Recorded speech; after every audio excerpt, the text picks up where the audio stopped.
Nagpapahayag po ako ng pasasalamat sa kapatiran, meaning sa Iglesia ni Cristo, sa pagsuporta sa aking naunang panawagan ukol sa 18 Marines at sa paglabas ng katotohanan. Hindi biro ang mga akusasyon. Kaya noong Pebrero 25 ay naghain tayo ng Senate Resolution number 317 upang masimulan ang investigasyon at matumbok ang tunay na mastermind sa mga pangyayari. Simulat sa poll, ang Iglesia ni Cristo at ang inyong lingkod ay laging magkapatid sa katotohanan at pananagutan. Senator Amy R. Marcos, February 28. Yan. So, napanood ko po si kapatid Zabala ba yun? Yung spokesperson ng Iglesia. Nagsasalita na mulat sa poll ang panindigan ng Iglesia ni Cristo ay dapat mailabas ang katotohanan. So, yun. Sinusuportahan nila yung unang lakang initiative ni Senator Amy na dapat imbestigahan ng Senado. Kasi nga, may 4 na senador na nai-involve. Senator Soto, Senator Ligarda, Senator Mark Villar, Erwin Tulfo. Senator ngayon, kailang noong kongresista pa siya. Panglima, si ex-Senator Bong Revilla. Yun ang nakita ko sa listahan. Kaya sabi ni Senator Amy na para pangalagaan ang reputasyon, integridad ng Senado, dapat imbestigahan ito ng appropriate committee para lalabas ang katotohanan at challenge niya ang mga brave 18 Marines. But actually, 14 lang yan ang Marines. Yung 2 Army, yung 2 civilian. Yun po ang tunay na komposisyon. Kaya lang, tawagin na lang natin silang brave 18. Hinimok niya, challenge niya ang mga brave 18 na handang magsalita sa isang hearing. At ang mga brave 18 naman nakahanda. Yan ang hinihintay nila ngayon.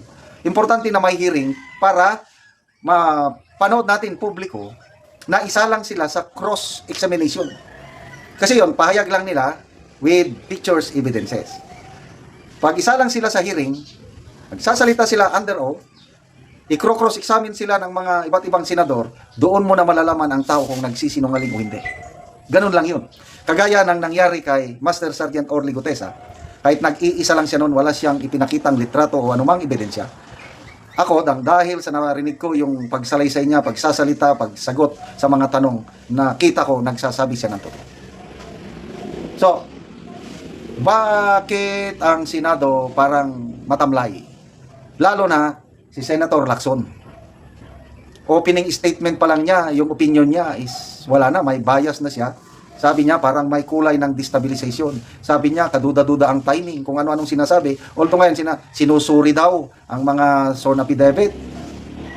Wala na akong tiwala doon. Kahit susuriin niyo after na nagsalita ka na duda ka, wala na yun. Dapat sana si Senator Lacson para hindi maiwasan yung pagdudahan siya, wala siyang magsalita ng patapos na ganun.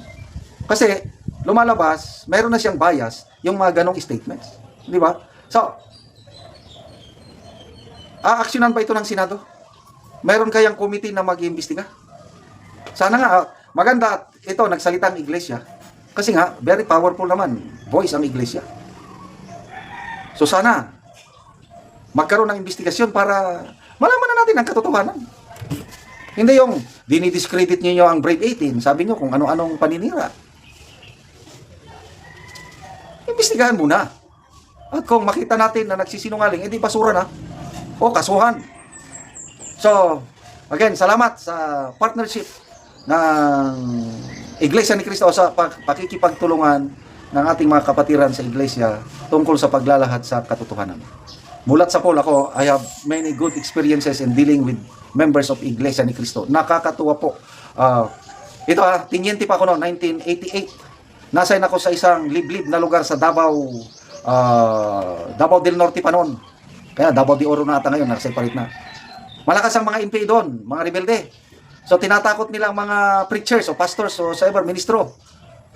Ang Iglesia ni Cristo, nalaman ko, meron yung isang ministro nasa liblib na lugar. Hindi siya natakot sa banta ng NPA. Kasi pinapatigil siya ng NPA sa pagsasalita. Hindi, patayin niyo ako ng patayin, sabi ng ministro. Handa akong sumunod. Kung ano ang utos ng Diyos, yun ang sundin ko. Hindi ako takot sa inyo, sabi niya sa mga NPA. Wow! Sabi ko, kung lahat ng mga alagad ng simbahan Katulad ng ganun, may prinsipyo. Ang kinakatakutan ng Diyos, hindi yung tao. Kaya may verse sa Biblia huwag kayong matakot sa makapatay sa inyong katawan. But after that, wala na siyang magagawa sa inyong kaluluwa at espiritu. Katakutan ninyo ang Diyos na may kapangyarihan na magtapon sa inyong kaluluwa at impyerno magtapon sa inyong kaluluwa at espiritu sa impyerno. Kaya saludo ko sa ating mga Iglesia ni Kristong Kapatiran.